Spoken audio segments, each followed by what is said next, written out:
안녕하세요. 오랜만에 돌아온 인키입니다. 인키의 첫 번째 토요 괴담에 오신 여러분을 환영합니다. 오늘 여러분을 위해 엄선해온 괴담 메뉴는 총 3가지입니다. 그럼 시작해볼까요? 첫 번째 괴담, 처음 보는 버섯. 연휴 때 친척 아저씨한테 들은 이야기다. 산에서 나물 캐는 게 취미인 아저씨인데 작년에 산에 나물 캐러 갔다가 겪은 이야기라고 한다. 작년 연휴 때는 휴일이 꽤 많았기에 아저씨는 평소 다니던 곳이 아니라 더 먼 곳에 발을 디뎠다고 한다. 처음 보는 나물이 있지는 않을까 하며 여행 삼아 처음 가는 산에 올랐다. 하지만 첫 산행이다 보니 길도 익숙치 않아 나물을 캘 만한 곳은 여간 찾을 수가 없었다. 어찌어찌 캐긴 캤지만 평소 다니던 산과 비교하면 반 정도밖에 못 캔 상황이었다. 그러다 우연히 시커먼 버섯 하나를 찾았다고 한다. 아저씨는 잎나물에는 해박하지만 버섯에 대해서는 그다지 아는 것이 없었다. 만져도 괜찮은 것인지 아닌지 판단을 내리기 어려웠다. 고민하고 있는데 뒤에서 그거 맛있어. 하고 높은 목소리가 들려왔다. 돌아보니 촌티나는 시골 아이 느낌의 남자아이가 아저씨를 보고 있더란다. 얘, 이 주변에 대해 잘 아니? 하고 아저씨는 물었다. 계속 이 주변에 살았으니까. 이거 맛있어? 아빠가 자주 따와. 그렇다면 만진다고 별일은 없겠다 싶어 아저씨는 버섯을 따서 자루에 넣었다. 어디 나물 캐기 좋은 곳 없을까? 내가 좀 알려줄게. 이런저런 이야기를 나누며 아저씨는 남자아이를 따라 이동했다. 그곳에는 아까 본 곳과 같은 버섯이 잔뜩 있었다. 가끔 눈에 익은 버섯도 있었다고 한다. 고맙다고 연신 인사를 건넨 뒤 아저씨는 검은 버섯과 눈에 익은 버섯들을 캐기 시작했다. 어느 정도 남겨둔다면 내년에도 또 캐러 올 수 있으니 적당히 캐고 돌아가려 했단다. 그러면서 남자아이에게 감사의 의미로 혹시나 하고 챙겨왔던 과자 몇 개를 선물로 줬다고 한다. 그걸 본 남자아이는 얼굴을 찌푸리고 미간에 주름을 잡으며 웃어댔다. 입은 웃고 있는데 표정은 그렇지 않은 채로 말 한마디를 던지고 가버렸다고 한다. 오늘 가르쳐준 버섯은 죄다 못 먹는 거야. 아저씨는 놀란 나머지 그대로 산에서 내려왔다고 한다. 길눈이 밝지도 않은 곳에서 그 남자아이를 잡겠다고 따라갈 수는 없었을 테니 집에 돌아와 여기저기 알아본 결과 따온 버섯은 정말 모두 독버섯이었다고 한다. 아이들이 아무 생각 없이 장난치는 건 무서워. 그게 진짜 아이였는지도 모르겠다만 그렇게 말하며 올해는 잘 아는 산에만 갈 예정이라고 했다. 두 번째 괴담, 고양이의 장례식. 정말 좋아했던 고양이가 죽었습니다. 13살, 심장마비로 인한 갑작스러운 죽음이었습니다. 마음의 준비도 하지 못하고 장례식을 치렀습니다. 예로부터 죽은 자와 같은 길을 지나 장례식장에서 돌아오면 안 된다는 말이 있습니다. 죽은 자가 따라온다는 이유에서입니다. 그 아이가 따라와 준다면 오히려 기쁠 거라는 생각에 나는 일부러 같은 길을 지나 돌아왔습니다. 집에 돌아오자 조금 늦은 저녁이었지만 일도 손에 잡히지 않고 배도 고프지 않았습니다. 잠시 혼자 있고 싶다고 가족에게 말한 뒤 내 방 캣타워에 남아있던 그 아이의 털을 긁어모으고 있었습니다. 어느샌가 바닥에서 잠이 들었다 눈을 뜬 것은 밤 늦어서였습니다. 고픈 배를 달래려 느릿느릿 일어나 계단을 내려가는데 현관문에서 바람이 불어오는 듯 했습니다. 문은 제대로 닫혀있어 그럴 리 없을 텐데 문득 나는 그 아이가 돌아오고 싶어하는 게 아닐까 싶었습니다. 부엌에서 과자를 찾아 현관문을 열고 거기서 기다렸습니다. 분명 돌아와 줄 거야. 그 아이는 똑똑해서 길을 헤매지 않는걸. 1시간은 그렇게 서 있던 것 같습니다. 12월 중순이라 꽤 추웠는데 그런 건 신경 쓰이지 않을 만큼 나는 필사적이었습니다. 그러다 문득 나는 뭐 하는 걸까 싶었습니다. 자신에게 쓴웃음을 지으며 체념하고 방으로 돌아가려 문을 닫으러 일어난 것과 거의 같은 순간 강한 바람이 불었습니다. 과자 봉지가 복도 끝까지 날아갈 정도로 강한 바람에 재빨리 문을 닫으려는 순간 내 시야 한 구석에 하얀 무언가가 나타났습니다. 그 아이라고 생각했습니다. 페르시안 고양이였던 그 아이는 하얗고 긴 푹신푹신한 털이 예뻤으니까요. 굳이 내가 빗질하지 않아도 항상 스스로 깔끔하게 가다듬곤 했었습니다. 눈물이 울컥 솟아나왔습니다. 나는 그저 기뻐서 기다리고 있었어 라고 말하며 현관문을 닫고 내 방으로 향하는 문을 열었습니다. 입구를 바라보고 있는데 좀채 올라오질 않았습니다. 아까처럼 시야 한 구석을 바라보니 역시나 하얗게 그 아이가 들어오는 게 보였습니다. 다시 함께 지낼 수 있다는 게 너무나도 기뻤습니다. 직접 보이지는 않지만 시야 한 구석에 움직이는 그 아이가 보입니다. 나는 만족해서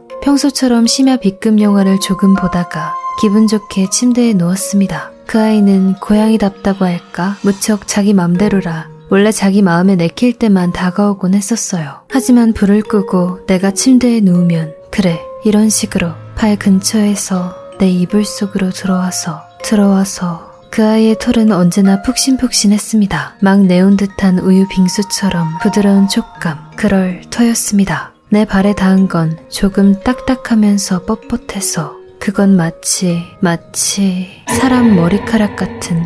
그 순간 나는 깜짝 놀라 튀어올랐습니다. 내가 실패해서 무언가 다른 걸 불러들이고 말았다는 것. 그걸 깨닫자 겁에 질려 이불을 덮을 마음조차 들지 않았습니다. 방에서 도망쳐 22살씩이나 돼서 부모님 곁에서 잤습니다. 부모님은 그 아이를 잃은 충격이 커서 그런 거라 여기셨는지 머리를 쓰다듬어 주셨습니다. 하지만 나는 겁에 질려 떨고 있었습니다. 그러나 많은 일이 있었던 탓인지 부모님이 달래주던 사이 나는 지쳐 잠에 빠지고 말았습니다. 정신을 차리니 어두운 장소에 있었습니다. 좌우상하 분간조차 되질 않았죠. 지금 생각해보면 꿈일 터인데 꿈속의 나는 그게 꿈이라는 걸 인식할 수 없었습니다. 어둠 속에서 나는 귀를 막고 벌벌 떨었습니다. 뭔가 작은 목소리가 들려왔으니까.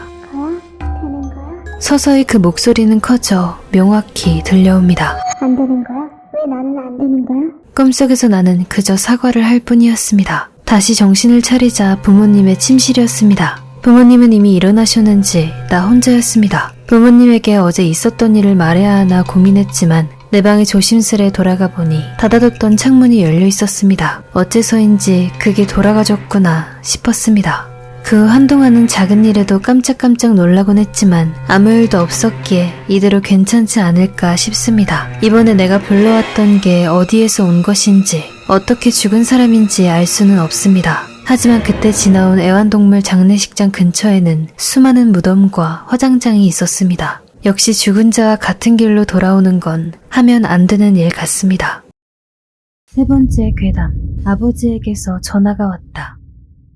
어느 금요일 퇴근을 앞두고 아버지에게서 전화가 왔다. 마침 회의 중이었기에 일단 전화를 끊고 회의가 끝난 뒤 전화를 걸었다. 하지만 아버지는 전화를 받지 않았다. 일이 끝난 뒤 밤 9시쯤 편의점에서 야식거리를 사는데 다시 전화가 울렸다.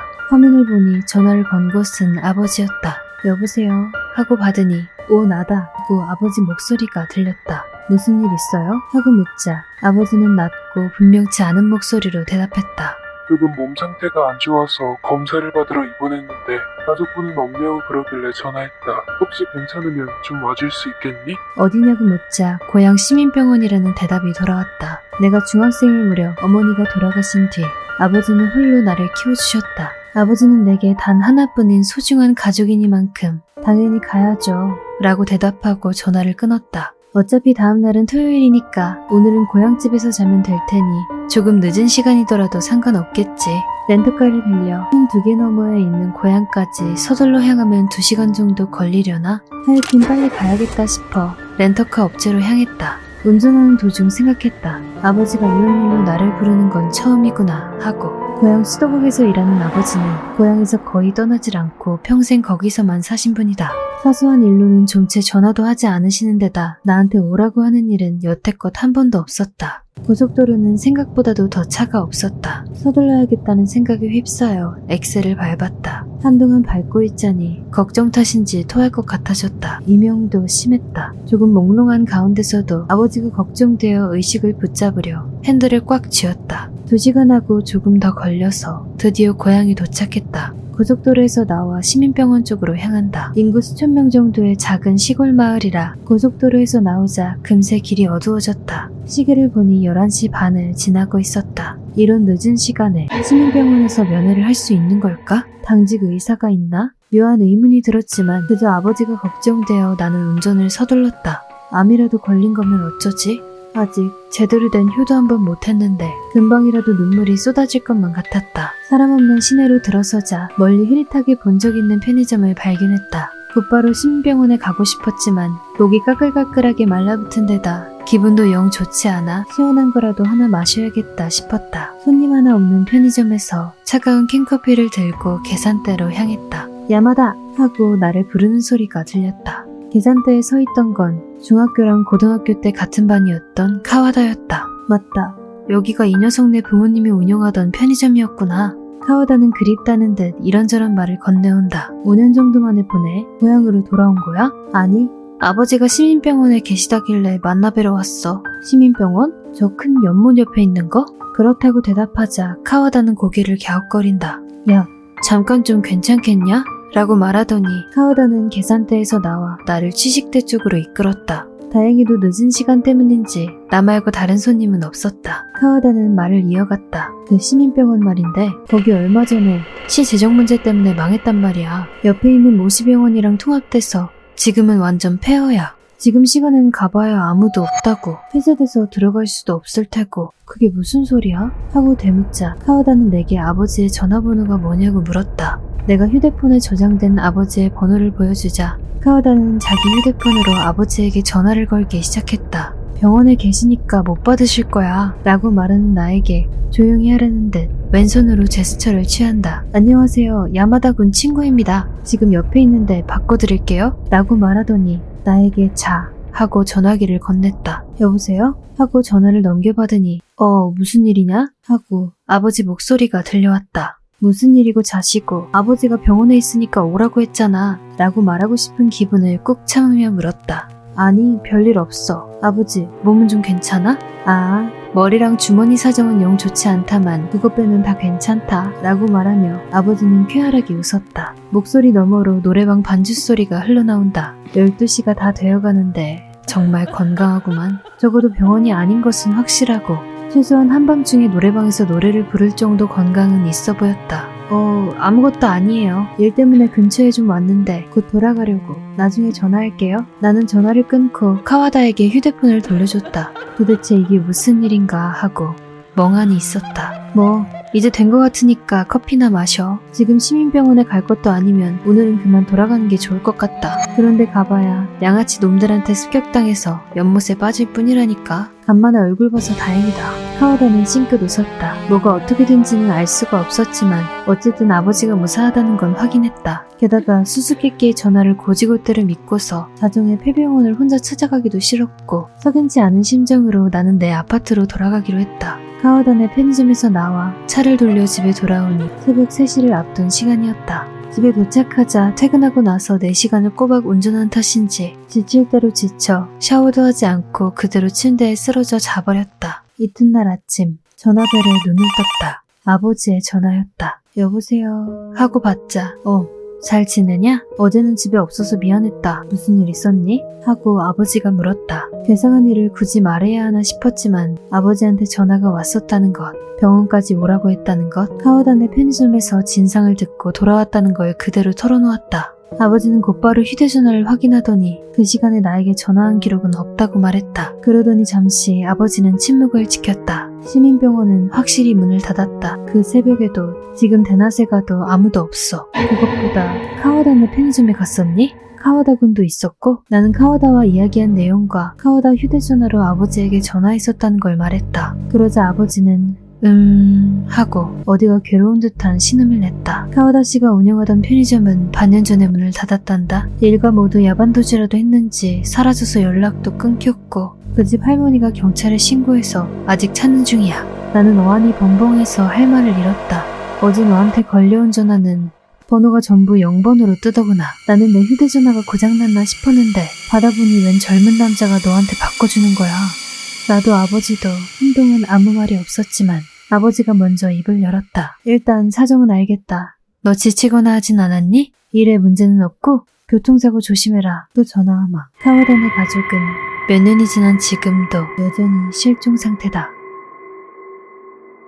오늘의 괴담은 여기까지입니다. 앞으로 인기의 기묘한 팔레트와 함께할 토요 괴담회, 더욱 소름돋고 시원한 괴담들을 잔뜩 소개해드릴 예정이니 부디 매주 토요일을 기대해주세요. 오늘도 재미있으셨다면 구독과 좋아요 잊지 말아주세요. 그럼 다음 영상에서 뵙겠습니다.